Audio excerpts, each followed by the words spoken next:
Thank you for that introduction, Kay, and I hope I can live up to those expectations. And I hope everyone can see me from this perspective, and those over on this side of the room, I'll wheel back occasionally so you can see me. And in the background, don't be put off by my slides. They're part of my dream and my journey and how I visioned my life once I realised and I accepted my disability for myself. And I'll talk a little bit about that as I go on.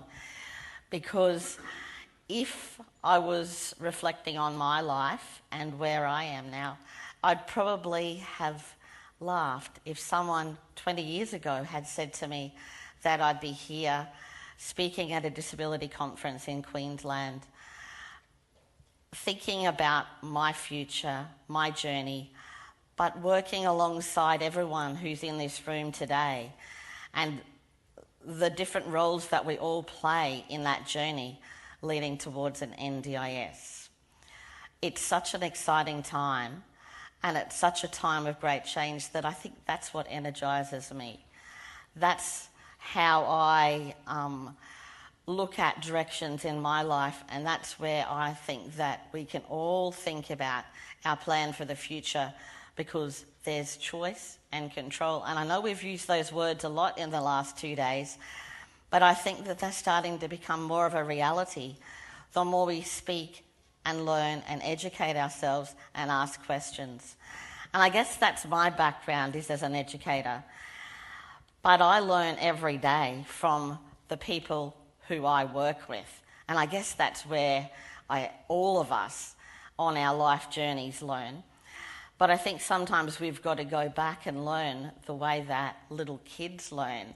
And I work a lot in early childhood, and some of those children are the most amazing and give me the most answers in my life and cause me to go home and not be able to sleep thinking about what they've said to me. And the challenges that 4, 5 and 6-year-olds give you are sometimes bigger than the challenges that adults give you. But sometimes those learnings, I think, are a lot more strong in reflecting on what I do.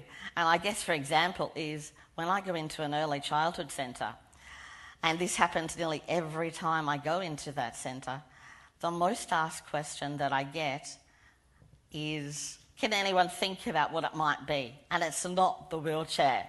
Although the second question might be, how fast can that wheelchair go? It's actually about my hands. And it starts off with very polite, very quiet question. How come you've got those little hands? I might not even be inside the door, but that question's asked. Do you think kids give up if I'm talking to the director or their teacher? They don't give up on that question. That's what they want to know. They just ask it a little bit louder. Excuse me, I said, how come you've got those little fingers? Well, you don't answer them and you're in big trouble. And it gives me an opening straight away to actually explain, I've got arthritis. I wasn't born with these small hands. You have got small hands, haven't you? And we do a lot of breakdown and a lot of activities all about measuring our hands. Why are we different? How are we different? And you know what? I use that now with principals in schools, because it was probably about 2 years ago I was in one school and we were just loading into the van, and a principal came up to me and he said, for the whole day, I have been wondering what your disability was, and you didn't really talk much about it. I thought to myself, he needs to be like those little kids. They asked the question straight away. They got the answer, and they got educated about what my disability was. We broke down the barriers and we moved on in our conversation. That's what we've got to do with the NDIS. We have to ask the questions. We've all got a role. Every one of us in this room are here because we're excited about the changes. We've got questions in our head. There's some great things that are happening. I was just in a session where we were reflecting and visioning for the future, and I love that.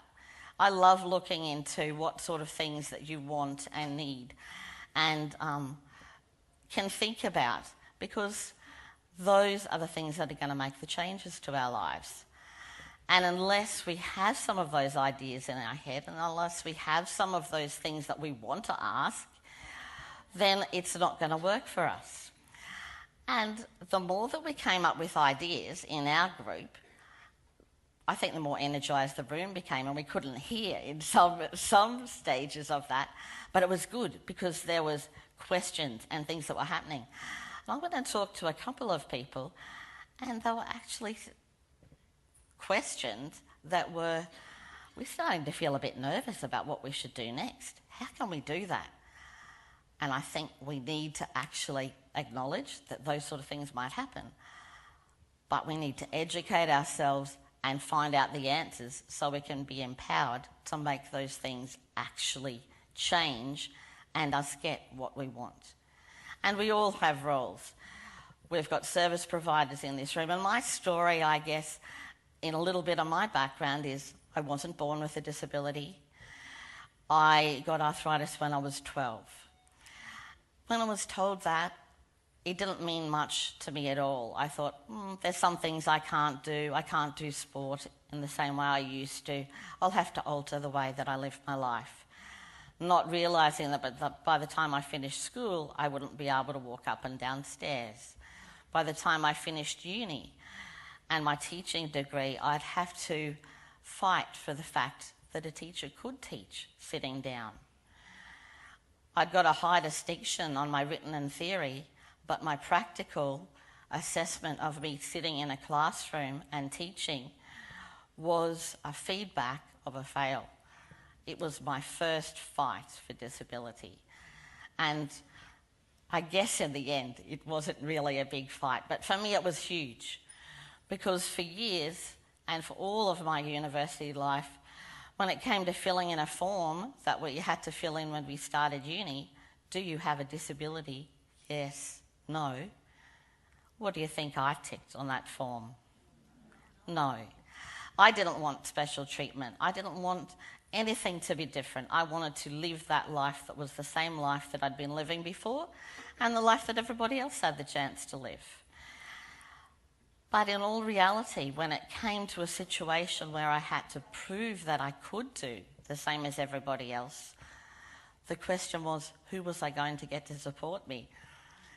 It had to be that same lady who was the disability support officer, and there was a form on her desk that said, no, I don't have a disability. How could I ask for help from her?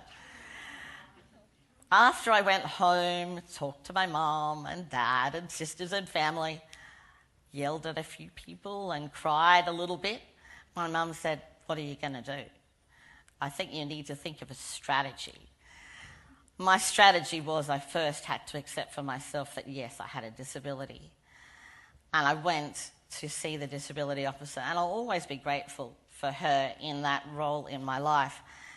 I ticked the form, asked her to come along to a meeting with me, and it was my first example of an advocate who helped me in that process. And all the advocates in this room, I'd say it's great. And so many of us are informal advocates for one another, and that networking process, it's really good as well. To cut a long story short, we got the head of the department to come along as well, come and assess my teaching. I told my story about the fact that I had ordered a wheelchair. I was going to be teaching from a wheelchair. I didn't want to start using a wheelchair, but I was going to have to. He came and reassessed my classes. I actually had my wheelchair in that 6-week period, so I used that. So I guess I did move around the classroom a lot more than I would have because it was an electric one. So I proved them wrong with that thing, and I got my HD. But it was my first fight and my first, I guess, foray into what real inclusion was. And I think the other thing that really shaped my life story and my process and the way that I wanted to create change was when my neck broke because of arthritis. Doctors didn't expect me to live. They said on the Wednesday when I went to see them, they said, we think your neck's broken and you need surgery instantly. Me, not liking hospitals, said, do I really have to get something done? Put it this way, you wouldn't have woken up on Friday morning. That really clarifies your life. You really think about things in a different way. And you start to really not think about things that are small anymore. They're not important to you. The big things are, I want to survive, and I want to be able to live my life, and I want to have fun, and I want to enjoy what I've got. I survived the operation, and I'm still here, and it's been an amazing journey, that process. And some of those things have been fights. Mind you, only very small ones. And I think that it's better not to confront, it's better to educate.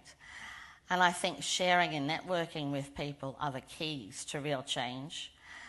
And I have to say that within Queensland, my network of my family, my friends, education through schools and universities, service providers, disability services, ministers, it doesn't matter what level people are at. If you share your story, if you create and give the facts of what you need and where you want to go in a real way, I really have found that people will listen. Sometimes you've got to tell that story 100 times, and sometimes you think, I'm sick of telling my story. That's where the NDIS says, you won't have to tell your story 100 times. I still think we're going to have to tell it a few times to be able to shape what we want, how we want it, things like that. It's about that education process. I know in my past, I had a service provider at one stage who said to me, well, why do you really need someone to come and help you at lunchtime? If someone just made you a sandwich and you wore incontinence pads for the whole day, you'd be right. I was lucky I had an advocate in the room that day. And that was the change that I don't know, it was one of the changes that really made a difference to me and the way I saw having a voice, the importance of that. This advocate, who was from Disability Services, and I thought I knew everything about disability policy, this advocate was amazing. She just turned to the person and said, so that's what you'd like to do? The whole situation changed. I got somebody who came and helped me at lunchtime, and I never felt bad about saying what I needed from then on. And I think that's what we've really got to do. We've got to get in our heads our vision of how we want to live our lives. And I've never had any other experiences like that. In my company, I run my own funding. It really works. I have an amazing mix of carers. I have people from Sudan, Nepal, Australia. It's just a great coming together of my care. I also work with another service provider who I broker to for some of those hours. So if something went wrong and my health went downhill very quickly, I can fall back on them. So I think there's some really good things that are going to happen. I love having the freedom, and I loved what was said yesterday about being able to choose when you want to do things, because if anyone knew my life and my lifestyle, and I know Michael does, it's crazy. I go swimming in my spa at 8 o'clock at night, get out, have dinner. I ring up my mum who's on her way to bed. What, she's just starting to cook dinner? Yeah, and it's great to be able to do that. I have a little nap and then start work on my computer. It works for me. It's flexible and it's my timetable. And my carers can fit around that. And that then gives me the opportunity to do all the roles that I want to be able to do in my life and live a life that's fun and flexible. And I think that flexibility is key to what we want to do. One thing that I will say, it's so important that as a person with a disability, you have the chance to say what you need and how you need it. You might need things done in a particular way, and sometimes you have to educate people to be able to do that and support you in that role. And a good example of that is everybody with a disability is different. The uniqueness and individuality is something that can't really be taught unless it's sort of on a one-to-one or small group basis. I always have my right leg hanging down off my foot plate.